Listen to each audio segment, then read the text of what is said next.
Temir darvozaning qattiq daranglashidan qo'llari duoga ochilgan ayol bir qalqib tushdi. Ammo ibodatini buzmadi.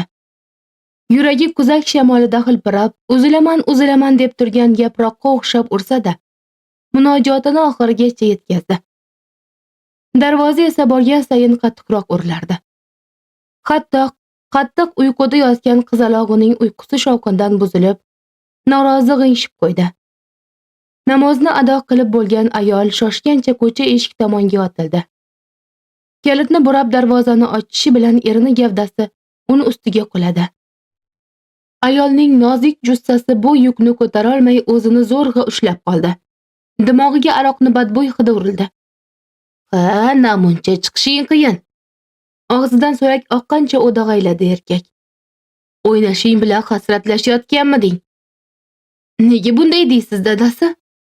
Ayol titrab ketdi. Yana nimalardir demoqchi edi, ammo bo'g'ziga tiqilib kelgan yong'oqdek nimadir gapirishga izn bermadi. U har qanday sinovlarga chidaydi, ammo bu tuhmatga emas. "Nega chiqmaysan unda?" Battar avjiga chiqdi erkak. "Bolalarni uxlatib endigina." "Ha, bolalarni uxlatib o'ynashing bilan uchrashdingmi?" Erkak mastlikdan so'zilayotgan nafratona ko'zlarini unga qadadi. "Bas qiling." Ayol bu gal chiday olmadi. "Nega tuhmat qilasiz? Kim ko'ribdi meni birov bilan? Dalilingiz, isbotingiz bormi?" "Topaman. Albatta topaman." Erkak chaynaldi. "Lekin topsam, seni tirik qo'ymayman. O'sha o'ynashing bilan birga qo'shib so'yib tashlayman." "Shundoq ham har kuni bepichoq so'yayapsiz." Xo'rligi kelib yig'lab yubordi ayol. "Undan ko'ra bir marta so'ying-yu shu azoblardan qutulay." Yoz kuni emasmi?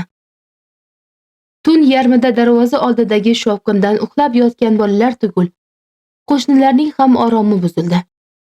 Qo'shni devorining narigi tomonidan erkak kishini qattiq yo'talgani, ayol kishini uflagani eshitildi. Ayol ovoz chiqarmay yig'lagancha bir amallab erini ichkariga kirgizdi. Erkakka tutqazgan bir piyola muzdekkina choy o'ziga qarab uloqtirildi.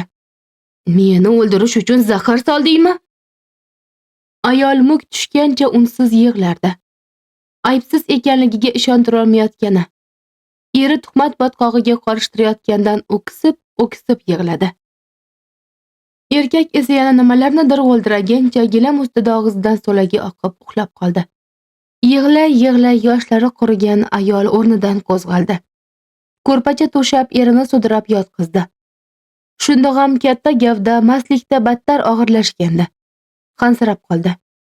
Erkakni ustiga yengilgina choyshab yopib, chanqab uyg'onsa ichadi deb choynak piyolani yoniga qo'ydi.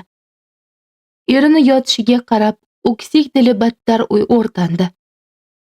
Uni loyga qorishtirayotgan odam bir paytlar yer-u ko'kka ishonmasdi. Har kuni yo'lini poylab, guldastalar tutqazar, qiz esa hadeganda yigitga ko'nglini ochmasdi. Hatto ota-onasi yigit yuborgan sovchilarga rad javobini berishganda u eshiklarni ostiga yotib oldi. "O'lsam o'laman, ammo sensiz yashay olmayman." Aslida 3 marta qaytarilgan sovchi qiz bolani uyiga boshqa qadam bosilmasligi tamoyilida bo'lsa-da, yigit qayta onasi bilan xolalarini yuboraverdi. Oxiri qizni ota-onasi rozi bo'lishdi. "Shunchalik sevarkan, qizimizni boshiga ko'taradi" deyishdi. Chindan ham dastlabki yillarda turmushlari ertaklardagi kabi kechdi. Eri uni samolarga-da ishonmas, barcha orzularni muhayyo qilardi. Birin-ketin tug'ilgan bolalar ularni quvonchi edi. Ammo ko'z tegdimi yoki qaysidir joyda xato qildimi, yigitni ishlari kutilmaganda chappasiga ketib qoldi. Ne umidda ochgan ishi bir kunda, yo'q, bir necha soatda sindi. Bankdan katta miqdorda kredit olgandi. To'lamasa qamalib ketadi. Bor budini, uy-joyini sotdi.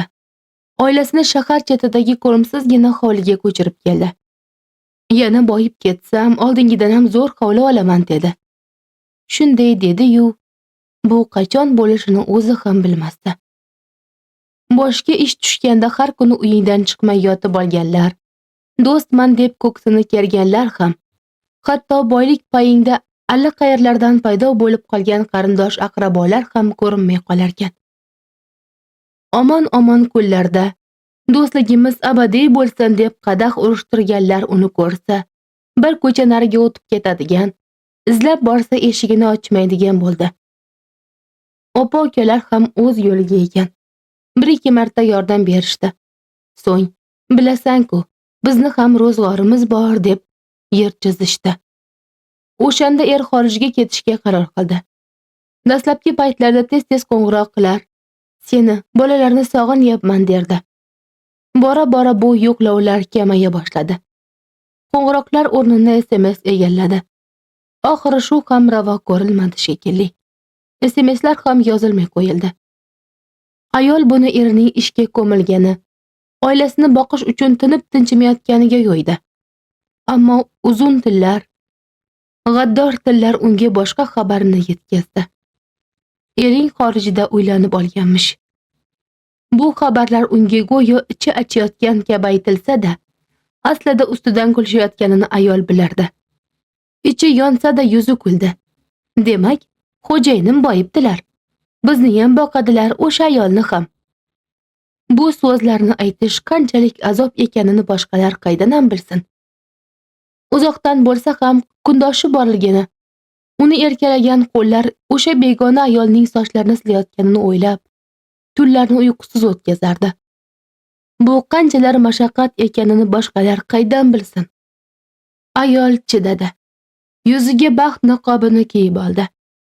Ammo kuyaverib kul bo'lgan yuragiga malhamni ibodatdan topdi.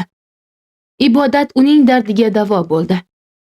Endi yuragi avvalgidek kuymas, o'zini bergan taqdiriga rozi bo'lib yashardi. Qachonlardir eri qaytib kelishiga ishonardi. Shunday bo'ldi ham. 5 yil deganda erkak qaytib keldi. Rangi o'chgan, avvalgi saxti sumbatidan asar ham qolmagan. Ammo o'zi aytganidek yaxshigina pul ishlab keldi. Ayol o'zini hech narsa bilmaganga solib, eri bilan yashay boshladi. Yo'q. Pul topib kelgani uchun emas. Uni hayotidagi yagona xasmi haloli, bolalarning otasi deb bilgani uchun. Avvalgi o'rtalarda qandaydir to'siq bordek ikkovi ham o'zlarini begonadek tutishdi. O'sha ko'rinmas nimadir xorijda qolgan ayolning soyasi ekanini ikkisi ham yaxshi bilardi. Eri-ku bunga oddiy hol sifatida qarardi. Ammo ayol ichidagi tug'yonlarni yengish uchun sabrning qattiq toshini tishladi. Sabrining tishlari qarsillab sinib ketsa ham chidadi. Bir kun kelib o'sha ro'yo kabi xorijda qolgan ayol ularning hayotidan butunlay o'chib ketishiga umid qilardi. Ammo bir kuni o'rtoqlari bilan ziyofatdan qaytib kelgan eri uni manzaratiga qaramay o'qraydi. Men xorijga ishga ketganda kimni o'zingga o'ynash qilding? Ayol dafatan savolni tushunmadi. Yo tushunsa ham miyasi qabul qila olmadimi, gangib qoldi. Bundan erini battar jahli chiqdi. Nima, siring fosh bo'lgandan tiling gapga aylanmay qoldimi? Bu nima deganingiz? Titragancha pichirladi ayol. O'ynashing kim edi, deb so'radim.